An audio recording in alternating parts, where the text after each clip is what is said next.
ഇന്ന് നമ്മളെ എല്ലാവരെയും ഒരുപോലെ വേദനിപ്പിക്കുന്ന ഒരു വിഷയമാണ് നമ്മുടെ മക്കൾ.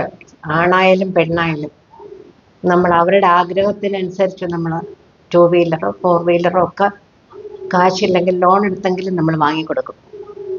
പക്ഷെ കുറച്ചു പേരെങ്കിലും റോഡിൽ ഇറങ്ങിക്കഴിഞ്ഞാൽ നമ്മുടെ മാതാപിതാക്കൾ എന്ത് കഷ്ടപ്പെട്ടിട്ടാണ് നമുക്ക് ഈ വാഹനം തന്നത്. നമ്മൾ അതുകൊണ്ട് നമ്മുടെ ജീവിതം, നമ്മുടെ ജീവൻ അതേപോലെ ഒരു വില കൽപ്പിക്കണം എന്ന് പറഞ്ഞിട്ടല്ല വാഹനം ഓടിക്കുന്നത്. വളരെ ദുഃഖകരമായ കാര്യമാണ്. ഞാൻ ഡെയിലി യാത്ര ചെയ്യുന്ന ആളാണ്. അപ്പം ഞാൻ വണ്ടിയുടെ ഇടത് സൈഡിൽ ഇരിക്കുമ്പോൾ ശരിക്കും പറഞ്ഞാൽ റോഡിൽ നോക്കാൻ പോലും എനിക്ക് പേടിയാണ്. കാരണം എപ്പോഴാണ് ഈ ബൈക്കുകാർ ചീറിപ്പാഞ്ഞു പോകുന്ന കണ്ടാൽ അവർക്ക് പോലും ജീവൻ വേണ്ട, മറ്റുള്ളവർക്കും ജീവൻ വേണ്ട എന്ന് തോന്നിപ്പോവും. ഇടത് സൈഡിൽ കൂടി അവർ ഓവർടേക്ക് ചെയ്ത് പോകുന്നു. ആ കുട്ടികളെ കുറ്റം പറയുന്നില്ല. ഇന്നത്തെ രക്തം തിളയ്ക്കുന്ന കുട്ടികൾക്ക് അവർ പാഞ്ഞു നടക്കുകയാണ്. അവരൊന്ന് ചിന്തിക്കുക. നമ്മുടെ എവിടെയെങ്കിലും പോകാണ്ട് ഇപ്പോൾ ഒരു 5 മിനിറ്റ് നേരത്തെ ഇറങ്ങുക. അപ്പോൾ ഈ സമയത്തിന് വേണ്ടി റോഡിൽ കിടന്ന് ഇങ്ങനെ മല്ലടിക്കേണ്ട കാര്യമില്ല.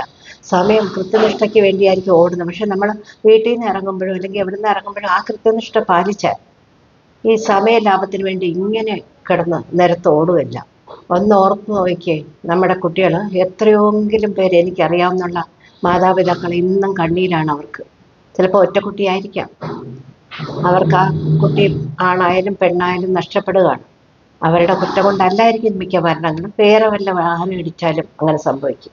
ഞാൻ നെഗറ്റീവ് പറയുന്ന കാര്യങ്ങളല്ല. പക്ഷെ നമ്മുടെ മക്കൾ അതൊന്ന് ചിന്തിക്കണം. കൃത്യനിഷ്ഠ വീട്ടിൽ തന്നെ തുടങ്ങിയാൽ പോകുന്നതിന് ഒരു അരമണിക്കൂർ മുമ്പ് നേരത്തെ ഒന്ന് ഇറങ്ങിയാൽ ഈ റോഡിൽ ഇത്ര ഓവർടേക്ക് ചെയ്ത് പോകേണ്ട കാര്യം വരുമോ?